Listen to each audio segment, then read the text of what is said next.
it's a different lane. When you playing for the winning team, RP to Mr. Wayne's. Bang, bang, we gon' win the game. Core crank, hit you with your pain. I be spitting real, you be spitting backwash, yeah. So I'ma have to ask you all to back off. Hitters in my DMs try to hit me with the caps lock, cause I'm always beastin' on the camera like the Sasquatch. Waiting till I blow, y'all gon' see me blast off, yeah. And y'all gon' see. All right, everybody out there in internet land, today's the day.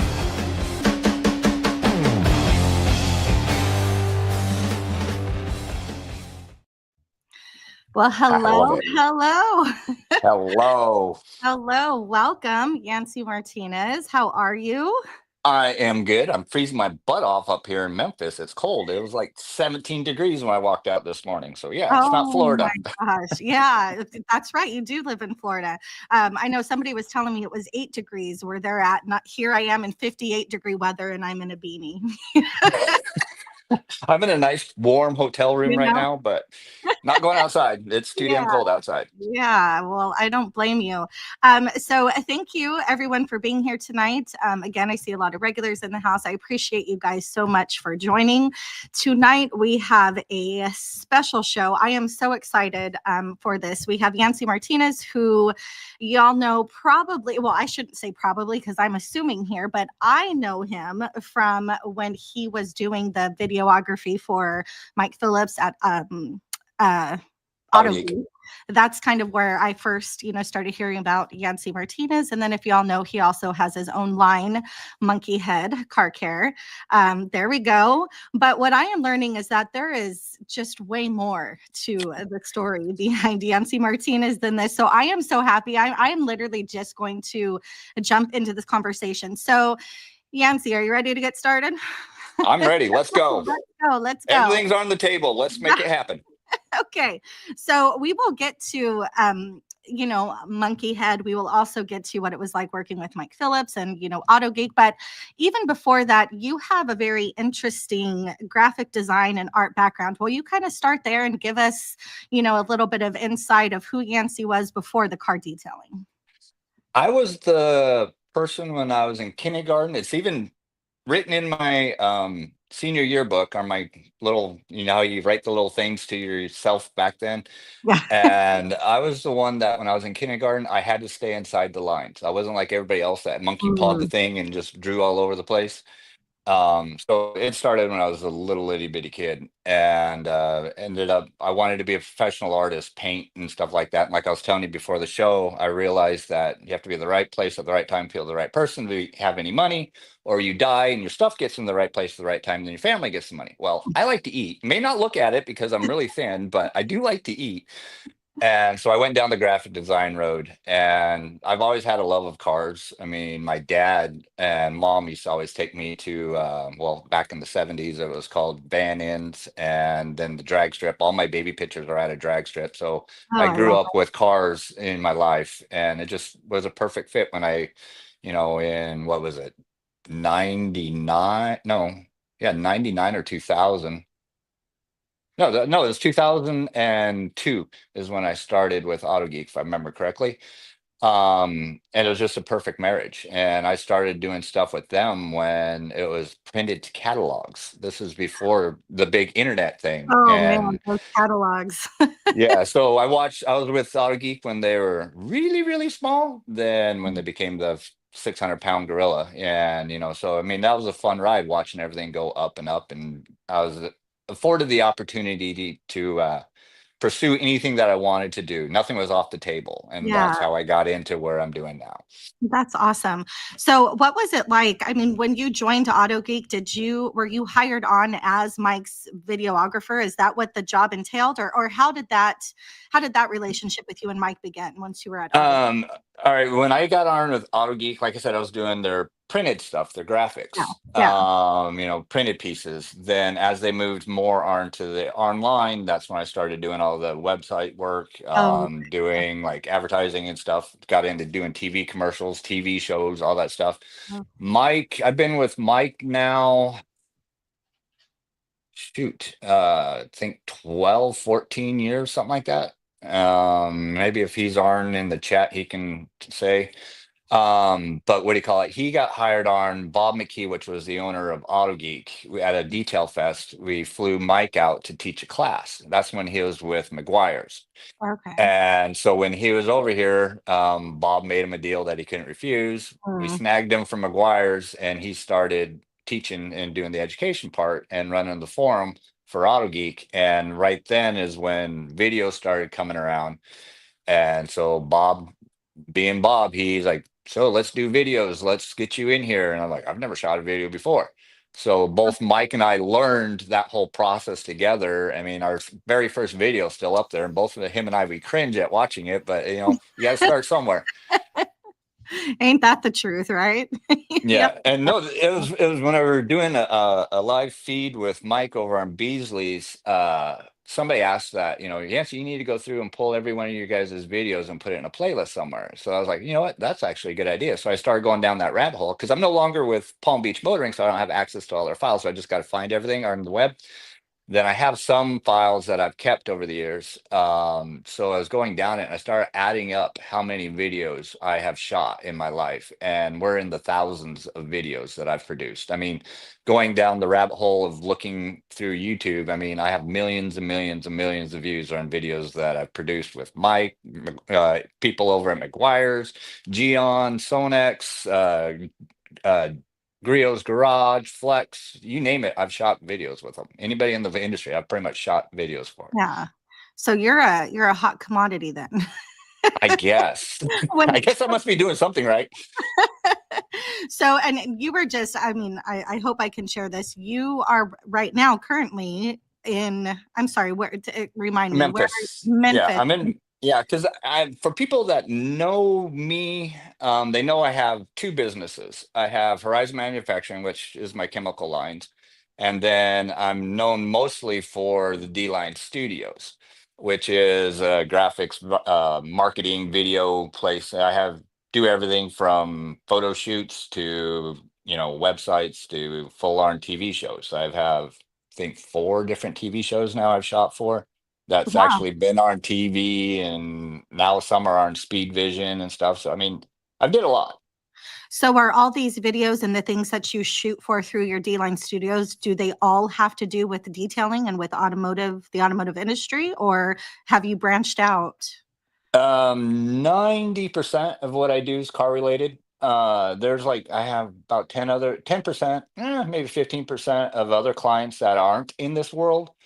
But majority of all my clients that I have to do something with cars. Either they're car detailing or car parts, or what do you call it? I have some people that I do out west, which if people that know me, they know I was out in Farmington last year doing covering a fall crawl, which is a off-road Jeep wheeling, four-wheeling thing out in New Mexico. And oh man, it was such a good time. That's But so I'm always into doing something with cars or trucks or motorcycles. That's just it's in my veins. Yeah, that's amazing. So we have a question from David. Yancy, have you ever shot videos for Hot Rod Magazine? Not Hot Rod Magazine. I have had stuff in like sport fishing magazines, Hmm. for fishing, it's offshore fishing for like big game fish and stuff. I've had the covers of Florida Sportsman. I've had stuff in Marlin Magazine. I've been printed in quite a few different magazines. That is amazing. So let's just jump right in then to Monkey Head. So when is it, at what point while you are working at Auto Geek and you were doing the thing with the videos, at what point do you decide I'm making my own line? Like where, because that's a big jump, right? Like It was a very big jump. it's huge. So Um, how did that happen? that came down to I left Auto Geek. Mike and I both left Auto Geek. Then we went to 3D. Then we both left 3D. And so then I was looking for a warehouse just to set up shop so that way I wouldn't have to travel as much. And one of my old clients hit me up. He's like, "Hey, I got a warehouse for you." And then he's like, I got a building too and a company if you want to buy it. So we started talking and the number was good. So I'm like, okay, yeah, sure, we can do this. And that's when I bought the company. And I already knew a lot about car care through all the videos and the chemists and the people in the industry that I've been around. So I'm like, okay, I could do this. I go, it's going to be a steep learning curve, but I have some really good people that I could call on and ask questions and stuff like that. So that is what I did. I took it on, and for the first almost 8 months, all I did was maintain the commercial side of the business. And I did a deep dive on everything in the automotive world and looked at the formulas that I got from the previous owner. And then I'm like, okay, some of this stuff's outdated. So basically 95% of all the formulas that I bought, I turn around and I've tweaked to bring him to nowadays standards. And like, I'm not saying anything was bad about what he did, but I just wanted newer technology in it. So that's what I did. And believe me, I have quite a few little test tubes that I did that there was no bueno. It's like Edison or whoever it was that said, I learned 100 ways not to make a light bulb, but that one time, is all it took. So yeah, I've Yeah, learned that. that's amazing. So, okay, so you bought this company and you tweak some things, and I know people are going to ask, so let's go ahead and ask this hard question now, which really isn't hard because we've already talked about this, but are your chemicals private labeled? Are they your proprietary blends? They are my blends. They are my formulas. All right. Like I said, You hear steep that, learning curve on everybody? things. Yeah, they are Yeah, mine. I do not relabel anything. Now, I have yeah. some private labels that I do for other people, which I'm not going to say Okay. who, but what do you call it? I do have private label companies. I got like 4 or 5 different private labels that I have going on Wow. right now. And so I private label for other people, but like I said, I'm not going to tell who, Yeah, but for no. all my stuff is mine, and I am constantly tweaking in the back. Actually, I saw an interview, I think it was Ryan West, that, you know, I can't remember who was interviewing him. I can't remember it was a Ryan West interview. I think it was Martin. Um, and he has the same philosophy as I do, is like, you get into some of these companies, these smaller little brands that are popping up, they're hiring chemists, they're going back and forth with chemists, but they're really not getting their fingers into it as much as if you're actually there making it Yeah, and then knowing what you're trying to solve, because a chemist is a chemist. He may never detail a car or anything. He just knows, all right, this chemical will do this and this, it should give you that. Then it's up to the person to interpret if it works or not. yeah, Where me, I can be in the back and I make like small little batches up, like little beakers full. Then I go immediately to testing. Then once I figure that, all right, it's working for me, then have like a little group of people that I send it out to. And then if you follow me on any of my social medias, everybody that commented that they want to be a tester, watch your DMs. I'm coming at you guys. But so now I'm broadening it to get a bigger perspective. So that way I get more, instead of people, oh, this is really good, or they like this, I get a bigger audience so I can actually get more valuable data. And so that's what I do. And I think it's being able to take it from raw goods to an actual hood test panel or whatever, and actually test it and see what it does. That makes a world of difference, instead yeah, of things getting lost in translation or chemists like, oh, that isn't going to work, but it does work, so that's what I think is missing in this company, innovation. So that's what I'm trying to do. I'm just trying to innovate whatever yeah, I possibly can. yeah. No, that makes sense. Now, excuse me. You have a pretty large line. Like when you came out with products, you literally seem to have it all. Um, Almost. I mean, you're getting there anyways, but I Yeah. mean, you have a large line of products. So, what would you say is your flagship product? What would you say is the one that you are most proud of? My actually I have 2 of them that I'm probably most proud of. My Silux, I absolutely love that stuff. I wish Frank's Red Hot wouldn't have the saying, I put that shit on everything. Oops, sorry. Um, but that stuff is just absolutely amazing. And that was me, because when I was at Geek, I had access to all the chemicals. Okay. And so I had my favorites of all these different brands. So when I left and started this, I was like, okay, I like that from brand X. I like that from brand Y. I want to make that only my stuff. And so that's what I did. And that's my Silux is kind of similar to the Bead Heroes, Beat It Up, the Bead Maker, where it's a spray on sealant, Okay. that you can pretty much use it on everything. I mean, I do. The only thing I don't use it on is leather. I put it on plastic, I put it on rubber, I put it on metals, I put it on glass. It's just something that I'm one that when I'm working and detailing, I'm trying to think of somebody's pocketbook. Okay. Because I know what my money is. I have 3 kids. So I was like, okay, I have to pay for other things. So if I'm going to ask somebody to give me their hard earned money, I want to give them a product that they can use. Obviously not all of them you'll be able to use in different places, but I want you to be able to use that as much as you possibly can so you get your bang for your buck. Yeah. And that's why I think Silux is probably my favorite product that I came out with because it fits so many different niches that you could use it in. And then my second favorite one, just because it was an accomplishment, was my silverback ceramic wash. When I was at Geek, we had what was it, Uber Wash or whatever it was. It was underneath the Wolfgang line, and it could take dead paint and make it bead water. It just sheet the water right off. Mm.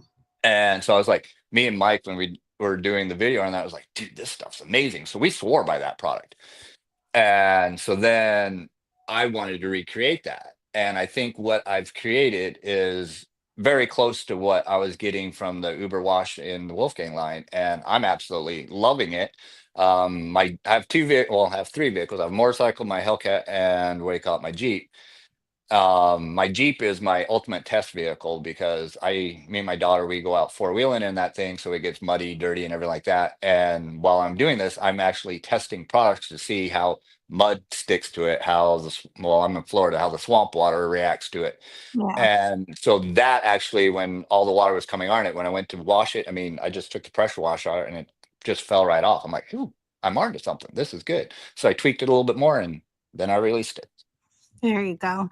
So the Silex, what is the longevity of protection that it's leaving? Well, that all depends on how you touch it. That's the one thing that it kills me in this industry. People are like, oh, I got a 12-year coating. Okay, I can take your 12-year coating and make it last 12 seconds. I can wash your car with a brick and it's done. That's true.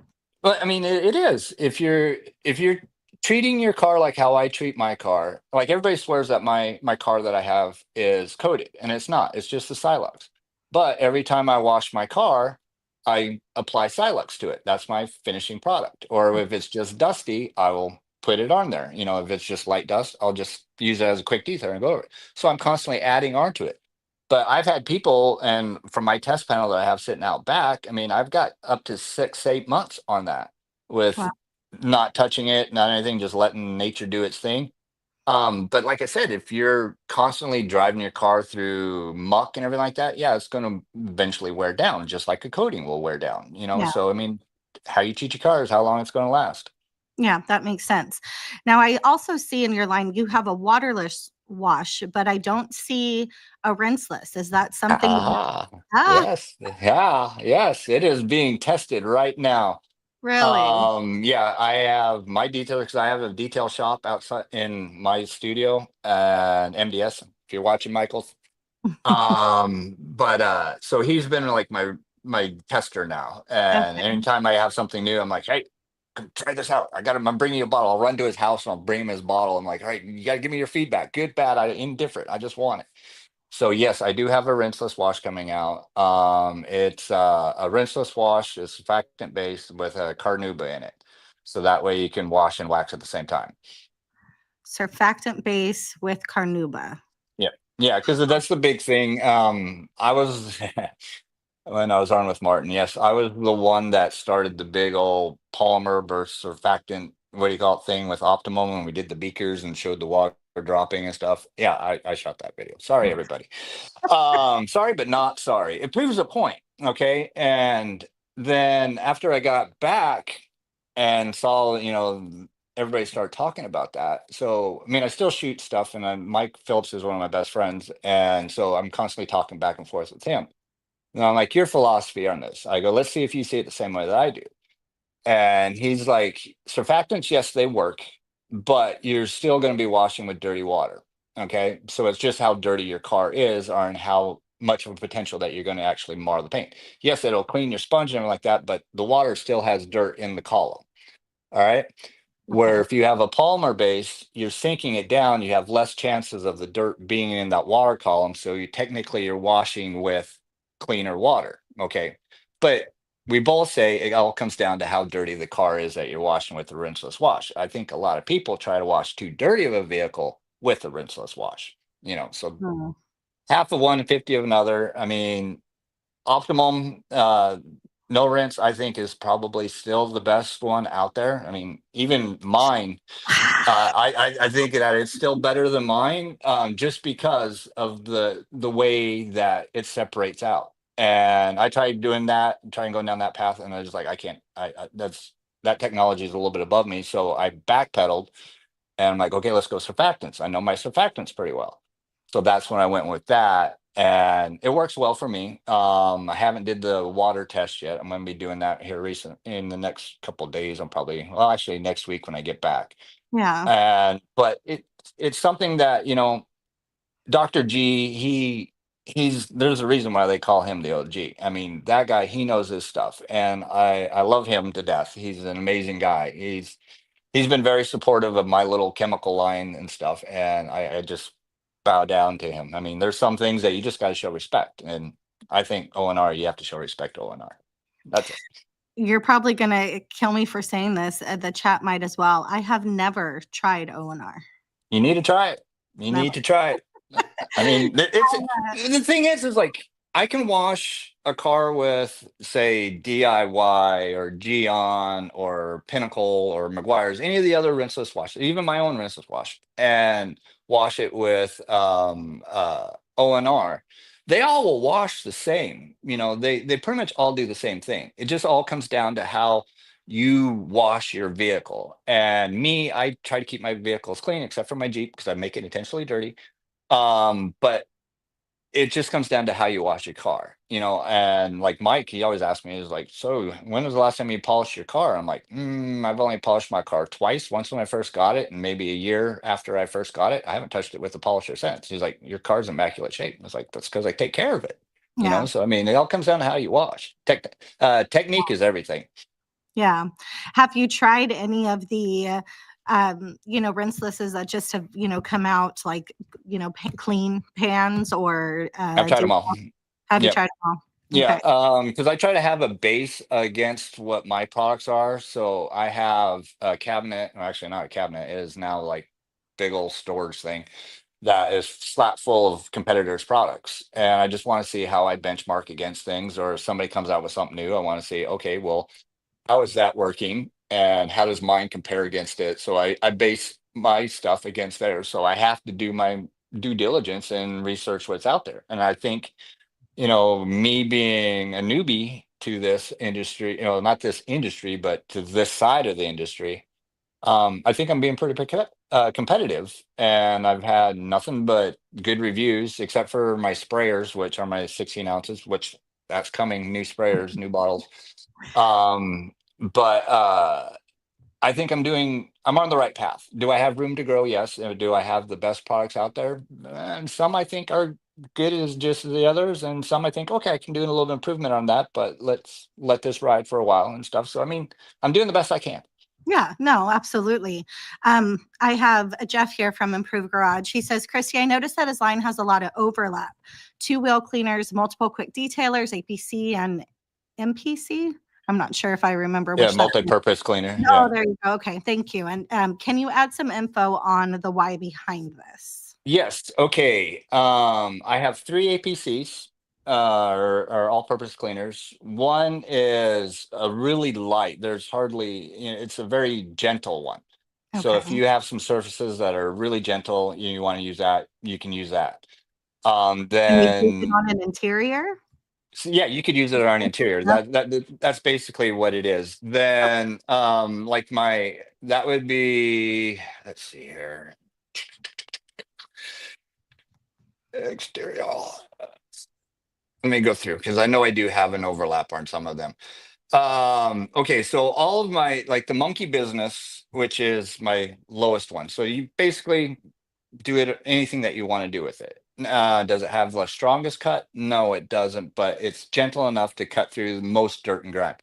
Where my Ape Almighty is my middle ground, which is the one that I will put, tell people to use on tires, use it on engine bays. If you have a little bit more stuck on, say like you have like sticker residue or something like that, you'll use that on there, and it's safe for bare metals. It's not going to etch in and everything. Where my Calm Cutter, which is my heavy degreaser, it does amazing on tires, on rubber, but if you have untreated wheels, you have to be quick with it because it will etch bare metal. Okay. So that's the reason why I have that. But you got to think, I'm a car guy and I'm constantly working with, grease on engines or working on a buddy's car or something like that. And I'd like to have my stuff clean and I want something that's going to cut through there. So that's kind of long. My comb cutter would be more, if you were to put it in what people would know, Purple Power or Power Purple or whatever that one really strong Okay. APC is. That's where you put that one, and it will cut through a lot of stuff. And so I gave 3 different versions. The one that I use the most is, what do you call it, my Ape Almighty. That one I use pretty much on about everything. Now, as far as the wheel cleaners, the reason why I have 2 wheel cleaners is one has the iron remover, the funky smell that everybody has to have, the color changing thing, and then my other one is just the straight up wheel cleaner. So the only thing different is that ingredient. Okay. And me, I don't like the smell of the iron removers. It's nauseating to me. And I remember one time at Geek, we had a bottle fall off the shelf when they were stacking it and it broke. It was Iron X. And our warehouse smelled like that for almost 2 weeks. And so some people like the color change, some people don't.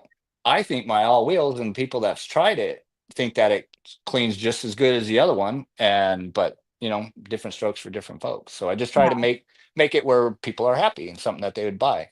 And as far as my quick detailers, one's SiO2 based and the other one's graphene based. So that's the difference between those two. But that's basically all it. I mean, I have car washes.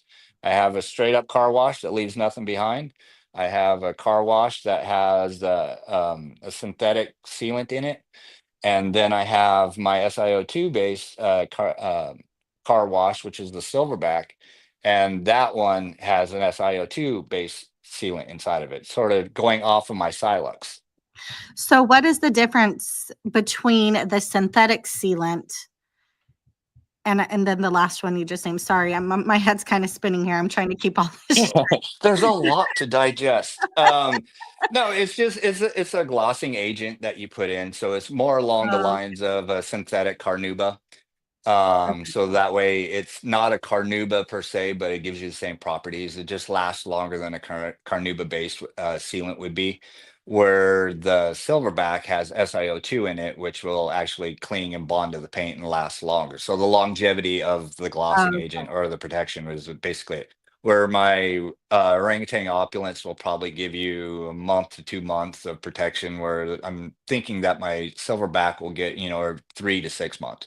Just depending on if you use it every time you wash your car, obviously you're applying more, so it'll last longer. Okay. Somebody had mentioned or was asking about the Rinseless. You guys, his Rinseless is not on the site yet. It's Not yet. It's coming soon. It's coming soon. Final testing. but Final it's testing. coming. Yeah, it is coming. I have well, I guess, yeah, I have that coming. I have a polish that I've been working on. 2 different polishes. I have one that's just like a regular polish. Then I have like a coating prep where it's not really high cutting ability, but it'll strip anything off. If you have any waxes or any sealants on there, it'll go through and cut through that, but not too much on the actual paint correction. It's more of a paint cleansing lotion, basically, I guess you could say. Or not a lotion, but a polish. So is it like a primer or Yeah, kind of. Yeah, kind of. Yeah, basically what you would call a primer. There's a couple companies that have like a primer polishes. I guess that's what they're calling them. Okay.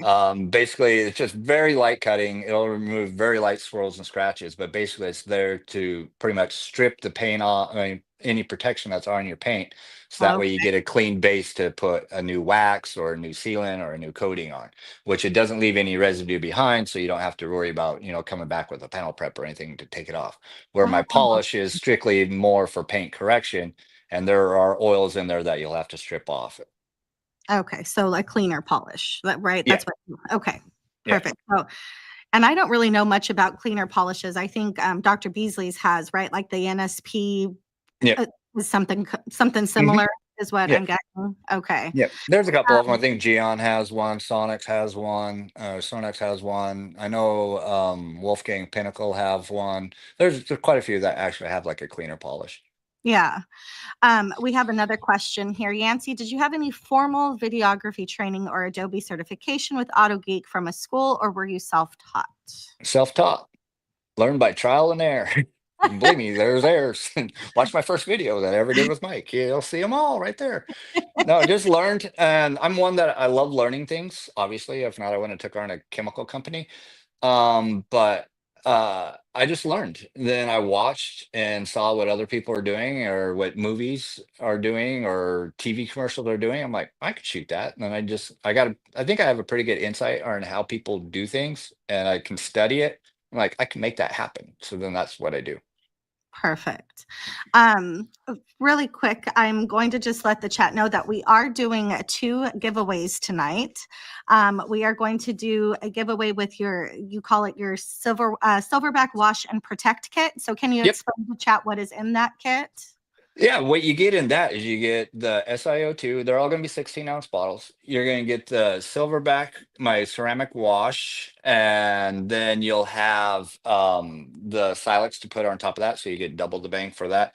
Then you're also getting, if I remember correctly, God, it's been a while since I've been in there. You also get the SiO2 quick detailer. So all the products have SiO2 base in them.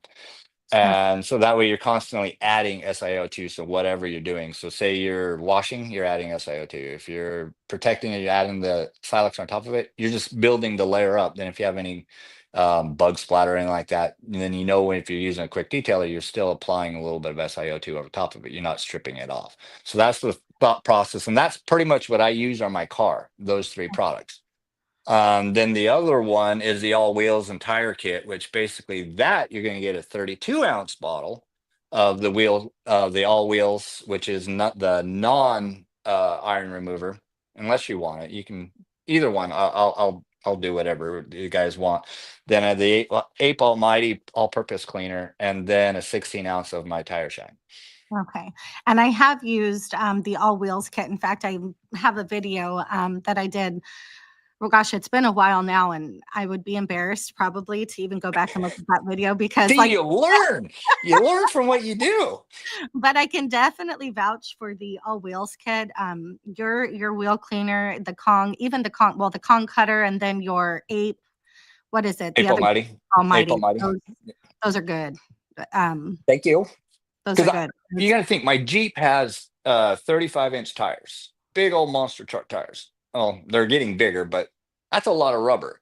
Yeah. And I was testing them, and I was using that. And as soon as I sprayed it on, I just saw it instantly start browning. I'm like, ooh, I'm onto something. So then I tweaked it a little bit more to get it where it was working better. And I love it. I mean, you do that, spray it on, go with the brush like you did in your video, or you can put it on a rotary and do it with the brush that way. You're done. You're not having to come back. You're pretty much done on the first whack.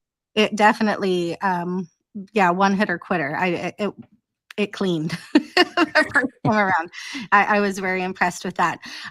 So Yancy, really quickly, we're about to the 33 mark, about halfway through. And so what I like to do is something called the hot seat. Which is it's nothing, literally. It's just 10 questions, and they're super random, and they literally have nothing to do with detailing, and it's just kind of a this or that. Oh, this is fun. Okay, let's go. Yeah, it's and then chat, I might, again, they know I might take one of the questions or something that you answered from that for a giveaway. It kind of just depends on what mood I'm in. But here we go. We're going to start with number 1. So, yes or no, is a hot dog a sandwich? No, I'm gonna say no. Good answer. We just had a big conversation about this. I think it was last week on the Funk and Homies podcast. I don't know if you've caught that one yet with Christian for bio bombs. That was a pretty hot topic. So interesting. Okay, how about street vendor or diner? Street vendor. Can't beat street tacos. Oh, I totally agree. Party bus or pub crawl? Pub crawl. Less is more, or the more the merrier? Depends on what. You gotta pick one. That has a catch-22 onto it. I honestly, I think less is more. I think too many people try to overdo it, so I'm gonna have to go with less is more. Okay, good answer. Glass half full or glass half empty? How do you see it? Half full. No, no, no. Half, half full or half empty? Half, half, half full. Yeah, half full. Because that means you always can go more. There you go. Yeah. Okay. Ketchup or ranch? Oh, I don't do ketchup, so ranch. No ketchup? No, I'm not a ketchup guy. Only certain foods, and I have to be in the mood for it. But yeah, no, I'm not a ketchup guy. iPhone or Android? iPhone all day long. I'm a Mac guy. Hot coffee or iced coffee? Actually, I enjoy my Java chip from Starbucks, so I'm gonna have to say iced coffee. Oh, that one's a good one. I like Yes, that one. it is. Predictability or excitement? Oh, excitement. Perfect. Excitement. I'd rather be excited than be predictable. Okay, right on. I'm going to go ahead and let's do our first giveaway. Again, we usually only go for about an hour. I do like to That's respect fine. time. So let's do our first giveaway. This will be for the Silverback Wash and Protect Kit. So the question is, Yancy stated the year that he began with Auto Geek. What year did he say he began with Auto Geek? Let's see who is listening. Keith. Did he get it? Man, that was quick. You saw that before I did. Yeah. Yep. Keith, 2002. I'd have to say it was 2002. Very From my good. memory, it was There 2002. we go. Very good. Keith, you're on fire. 1962? How old do you think Auto Geek was? The Jesus. Stone Ages. So Keith Firebird. Oh, Keith Firebird says, give it to Becca. So Becca, you know exactly how to get a hold of me, and we will get you this Silverback Wash and Protect Kit. I knew we were going to have a ton of people start coming up with talking about ketchup. And let's see, Bill Dalton says people who put ketchup on eggs but will not eat pineapple on pizza. I don't eat pineapple on pizza. I don't know. When I was a kid, I did, but nowadays I can't. Now it's all hot sauce on pizza, and that's our family's mostly hot sauce. So yeah. Oh, okay, yeah. Like pineapple on pizza is diabolical to me. Like fruit, it doesn't go. Sorry, guys. Sorry. We have a question. Let's keep going. I have a couple more questions about Monkey Head, but let's go back. David Boyce says, Yancy, do you design or create your own tattoos? Also, what's the difference between a cleaner wax and cleaner polish? So there's two questions in one there. Okay. Tattoos. I design my own tattoos and I tattoo myself. All these have been tattooed on by myself. Oh, wow. Yeah, I used to I was fresh out of high school. Even when I was in high school, I was drawing up tattoos for people, and they'd go to a tattoo artist and get it put on. And one of my friends out west, he's like, "Yeah, I wanted you to do a tattoo for me." I'm like, "Okay." And so I drew it up, and he's like, "Yeah." He goes, "I want you to do it though." I go, "Dude, I've never given tattoos in my life." And he's like, "Well, you paint, you airbrush, you do, all this other stuff. You should be able to do it."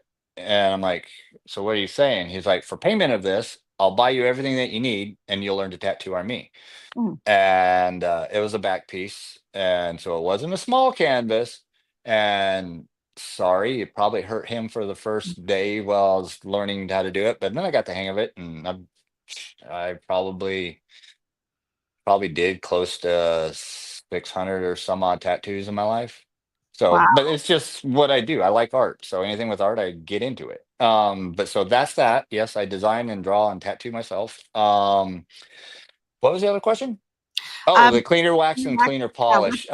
Cleaner wax is under my definition, the way that it is, it's a cleaner polish that's going to leave a little bit of a wax behind. It has some sort of protective thing in there. I mean, it's a fine line. It depends on what side of the fence you're on about cleaner wax, cleaner polish. They both do the same thing.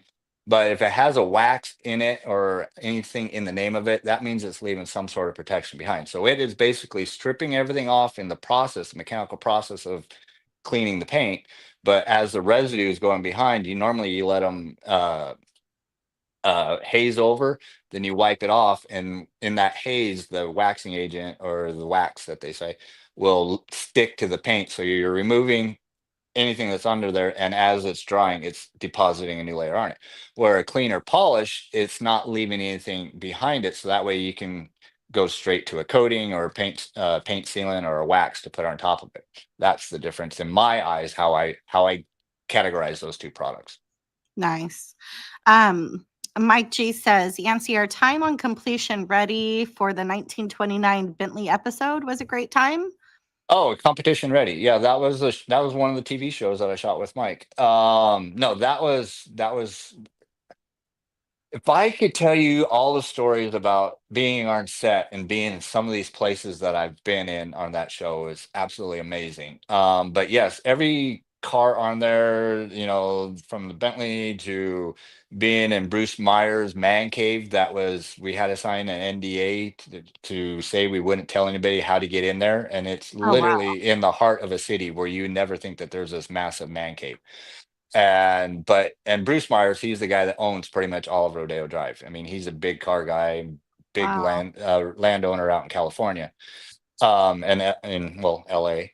So I got to see some really cool stuff on that show. So yeah, and meet a lot of really cool detailers, because if you don't know what that show was, and your viewers, if they don't know, um we were approached by, at that time, Motor Trend. I think that's where we started off on, to bring out a detailing show. And Adrian Janik, which was the girl from the original Overhauling, she was Mike's co-host, and the producer of the show was the guy that actually produced Overhauling with Chip Foose and Chris Jacobs and everything. Okay. So we went around different locations in the United States detailing these cars, getting them ready for either going on the auction block or going to a big car show. And so we would fly in, then we'd put a roll call out for detailers around the area. We'd bring them in, and they'd get to work with Mike on detailing these old cars. I mean, priceless cars, the round door Rolls, the Bentley. I mean, these cars, are original. Yeah, I think that 1920 Bentley was a 1920 original paint since Wow. 1920, and we're there to polish it and get it like that. And like the round door Rolls, that's one of one in the world, and so there is a priceless car, and we got to touch it.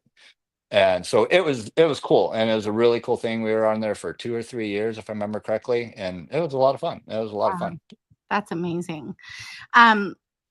So I think we still have a couple questions. Let's go ahead and ask before I lose track. John Weber says, do you still DJ at Cars and Coffee, or do you still fly your drones? Somebody's been to Detail Fest, and Cars and Coffee. I at my own car shows that I put on at my shop, yes, I am DJing still. I am still being the loud guy on the microphone going around. I don't fly the drone anymore. I have people come in and fly the drones for me just because I got too many other things that I'm doing. But yeah, I still do all that. And you can't take that out of me. So you're the life of the party. Now, everybody keeps, I shouldn't say everybody, but when I hear about Yancy Martinez, something that I always hear that goes along with your name is your barber chair. What is the story behind the barber chair? Because that seems to be, those two seem to be connected. So what is that all about? My barber chair, when I bought the business, I had a buddy, Austin Weiss, if you're watching, hey Austin. Um, he's a big time car builder. I mean, he's built cars for Will I Am, Oh, Carlos wow. Mencina, motorcycles. I mean, his claim to fame was building motorcycles, and he branched off doing cars and trucks and amazing things. Well, he moved and he was closing his shop down, and so he's like, Yancy, if you want anything, come over and let's see what you want. So I went over there, and I was like a kid in a candy store. I was like, oh, I want that, I want that, I want that. And I bought some things off of him, and then he had this barber chair and he had it up for sale. And I'm just like, well, if you don't sell it, let me know and I'll buy it. But right now I have X amount of money that I'm spending. I'm trying to do all this other stuff. So I'm good with what I bought from you. And if you don't, I'll take it if, we'll talk after it's done. Then I get a phone call from one of his workers, Brad. He's like, yeah, just Austin said, come over and grab the chair.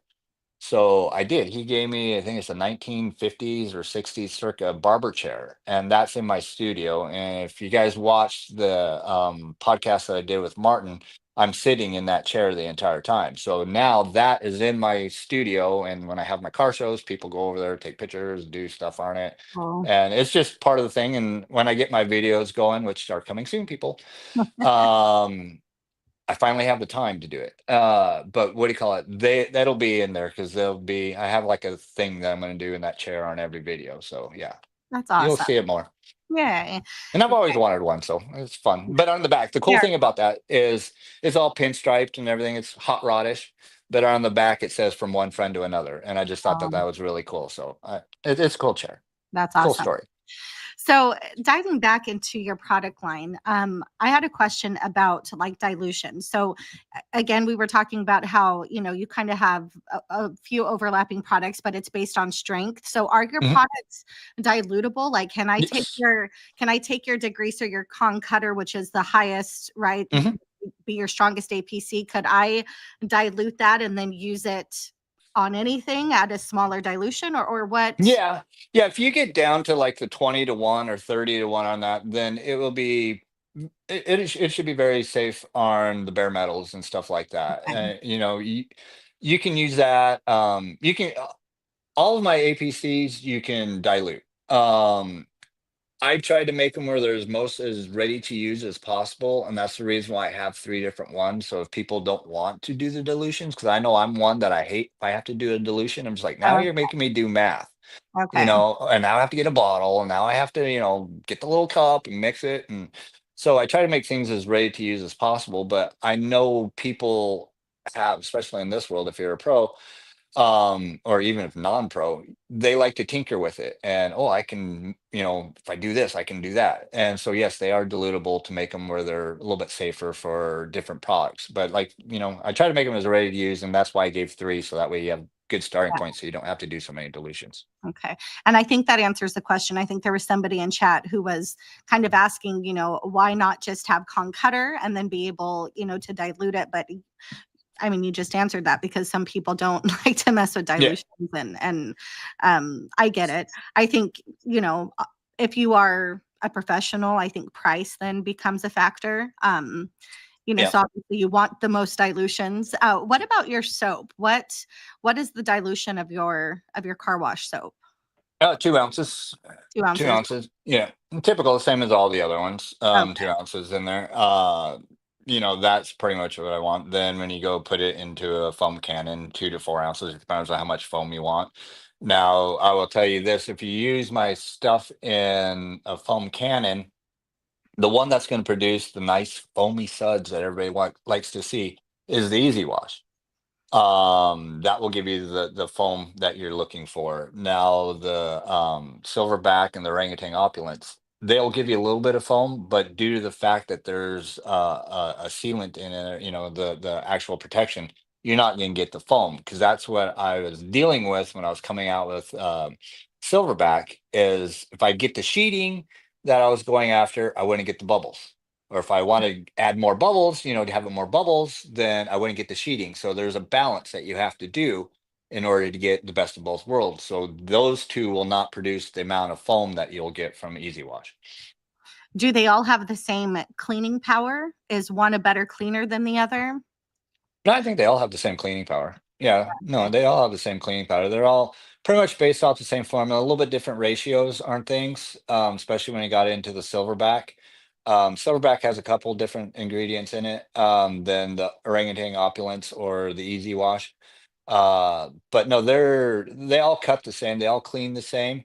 Um, they don't leave any residue behind or anything like that. Like some washes, if you let them sit, they'll leave like a streaky Yeah. stuff behind. And say you have a bubble or something dry on it, all you have to do is hit it with water and it'll come right off. I mean, they're good. I've tested in straight Florida sun, Okay, I was just going to and ask if they were sun safe. yeah. So I mean, like me, when I'm washing my car, and especially in Florida where it's hot all the time, I'll wash, a fender, then I'll spray it off. Then I'll wash and I'll spray it off. Wash it, or I'll spray the front half and I'll wash all that and I'll spray it off. But I'm conscious of how I'm working around the car, so that way by the time I'm done, I am literally just doing my final rinse, then going straight to drying. So Okay. Now, also, you don't currently, and correct me if I'm wrong, you currently don't have any ceramic coatings. Is that it's in the works. okay? I've been dabbling with them. Just I'm learning that. That's a little bit steeper curve to learn because Yeah. there are some other things that go on with that.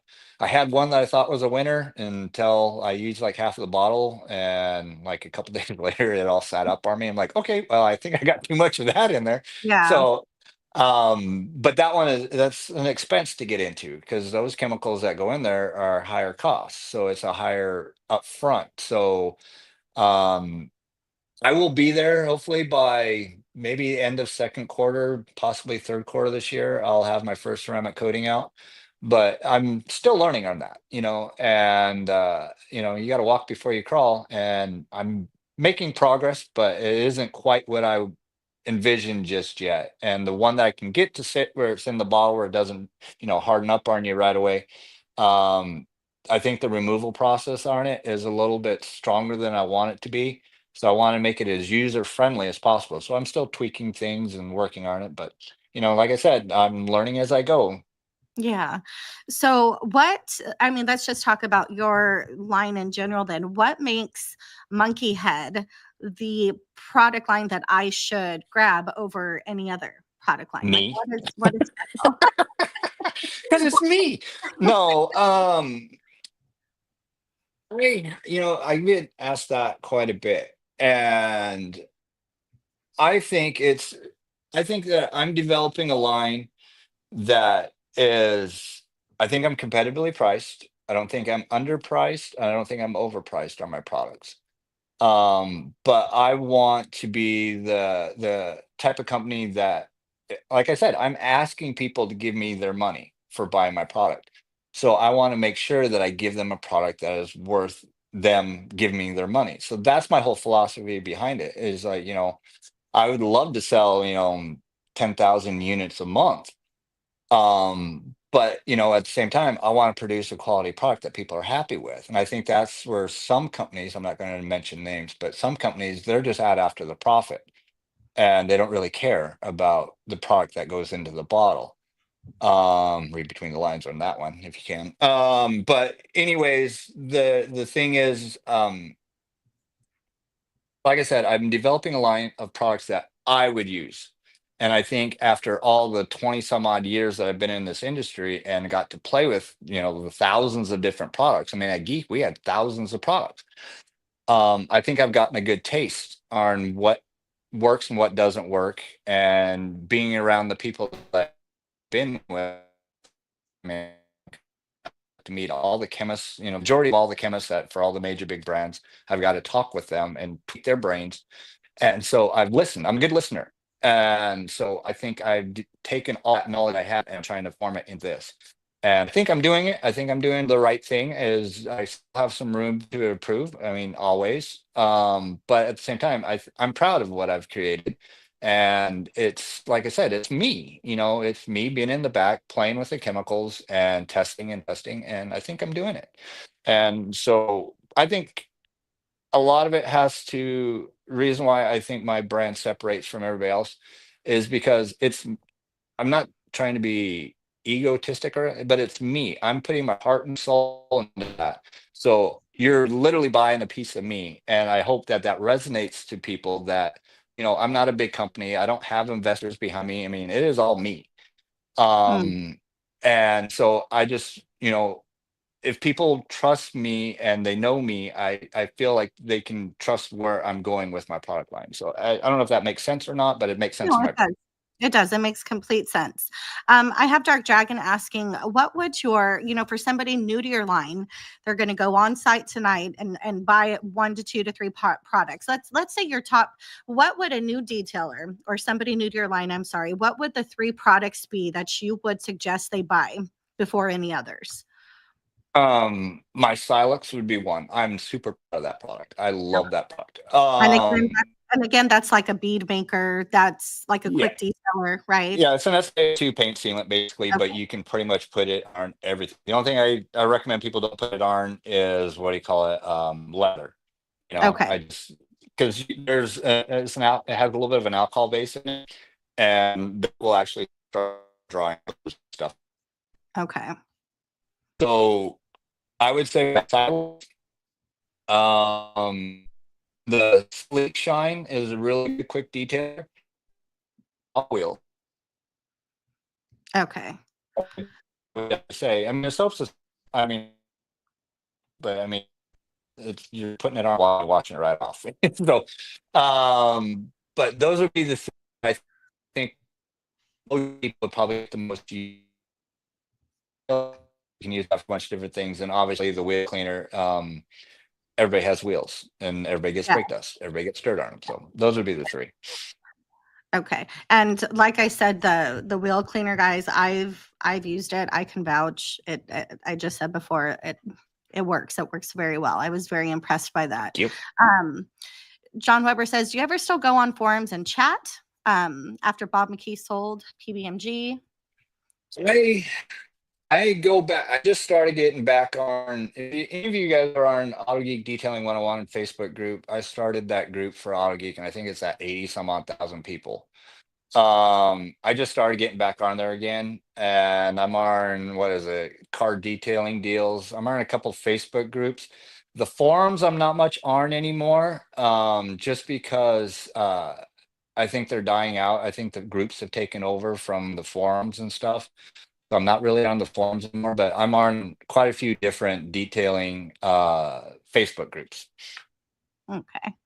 And I have a question.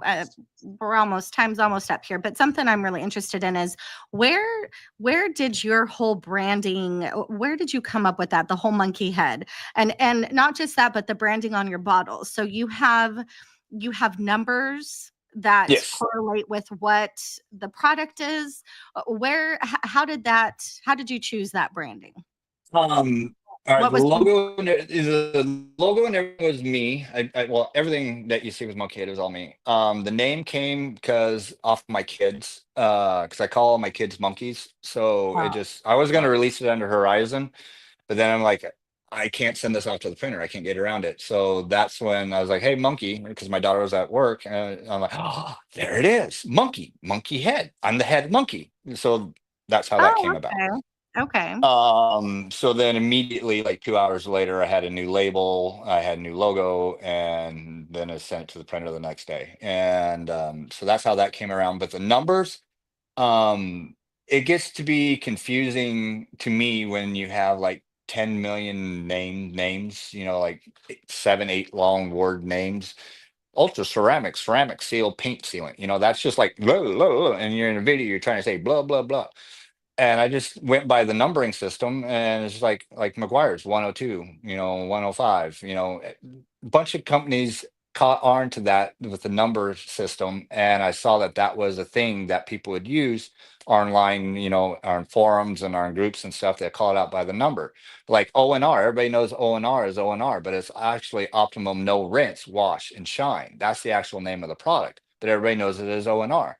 So I'm like, okay, how can I make this have a catchy name, but yet how can I make it where people can clarify it? So that's where I came up with Monkey 102, Monkey, 302, so that's how people I think are starting to talk about it online and on our socials and stuff. So it's quicker, it's easier to type. That makes sense. Instead of orangutan opulence. Yeah, that took me a while to learn how to say that in a good way. Let's see. It is about 58 minutes, guys. This is really so interesting. I'm so happy that you came on and talked with us tonight. What are your future goals? So where do you see Monkey Head going? I know that you have a rinseless in the works. You're working on a ceramic. Where do you see Monkey Head in 5 years? Do you have any plans for any other innovating products coming to light, or what is I'm your gonna try. I'm gonna try. There's some things that I want to toy with that I think the industry is missing. I think that's what is missing right now is everybody's trying to copy everybody else. And so I'm really, thinking back to all the time. Well, everybody always asks me, well, do you know how to detail a car? I'm like, do you know what I've did for the last 14 years? I've been with Mike Phillips, probably in the top 5 detailers in the world. So yeah, I think I know a thing or two about detailing. But I'm trying to find something that will be able to solve a problem that everybody has. And I think, just going back through all my knowledge and stuff and trying to find that one little thing that could, hey, that could work, so that's what I'm going to try to do. As far as like 5 years, I mean, basically I started this company to try to build something that my kids will have something to fall back on in their lives. So that's why I built it, as more as generational, have something that my kids can always have some sort of revenue coming from something that I've did. So that's what I'm doing with that. And basically I just want to be me. So sell some product and have fun. Basically, that's it. I mean, you can't argue with that. Let's go ahead and do one more giveaway chat. We're about the hour mark here. And I know, again, I like to respect people's time, especially if you're on the East Coast, because I know it's late. So let's see. I wrote down, let's start here. So Mike, before, and I'm sorry, this is what I wrote down about Mike Phillips, but we're going to ask it anyway because you and Mike are besties, correct? Yeah, you could say that. I'm Batman, he's Robin. There you go. Batman and everybody Robin. calls us the dynamic duo, is what they call us. I love it.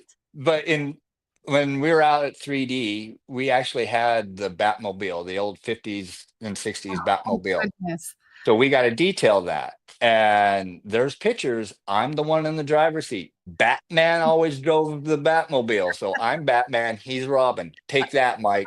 All right. We're going to remember that, chat. Did you hear that? Because there is no confusing.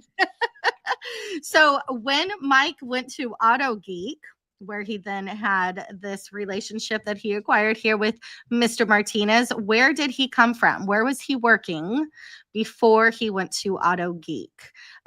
Yancy had mentioned it in his conversation. Let's see. That should be an easy one.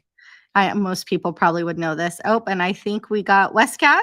Yep, Westcat, he got it. You're absolutely right, McGuire's. So Westcat, get a hold of me, Westcat. You can get a hold of me through Messenger, and I will make sure that I get the all-wheel kit to you.